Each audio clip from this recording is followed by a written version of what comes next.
Megastar Chiranjeevi re entry సినిమాలో comedian నుంచి హీరోగా మారిన సునీల్ కనిపిస్తాడని అందరూ అనుకున్నారు. ఈ సినిమాతో సునీల్ మళ్ళీ కమెడియన్గా కంబ్యాక్ అని కూడా ప్రచారం జరిగింది. అయితే మొదట సినిమాలో ఆలీ చేసిన పాత్ర కోసం సునీల్ని అడగడంతో కాస్త ఊగిసలాడిన సునీల్ డేట్స్ ప్రాబ్లం అని చెప్పి తప్పించుకున్నాడట. కమెడియన్గా చేస్తే మళ్ళీ హీరోగా ప్రేక్షకులు ఆదరిస్తారో లేదో అనుకున్నాడో ఏమో, అన్నయ్య నా దేవుడు అని చెప్పి సునీల్ ఆయన పక్కన నటించకుండా తప్పించుకున్నాడు. మరి 2016 సంవత్సరంలో హీరోగా సునీల్ యాక్ట్ చేసి రిలీజ్ చేసిన చిత్రాలు కృష్ణాష్టమి, ఈడు గోల్డ్ హే, జక్కన. మూడు పెద్దగా నడిచిన దాఖలాలు లేవు. ఓ స్టార్ డైరెక్టర్ చేతిలో మళ్ళీ సునీల్ కెరీర్ పడితేనే నెగ్గుకు రాగలుగుతాడు.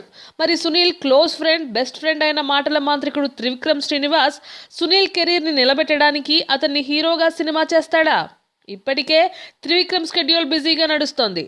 ప్రస్తుతం పవర్ స్టార్ పవన్ కళ్యాణ్ కోసం ఓ ప్రాజెక్ట్ని రెడీ చేస్తూనే తన నెక్స్ట్ సినిమా జూనియర్ ఎన్టీఆర్తో అని, ఆ తర్వాత సూపర్ స్టార్ మహేష్తో అని అనౌన్స్ చేశాడు త్రివిక్రమ్.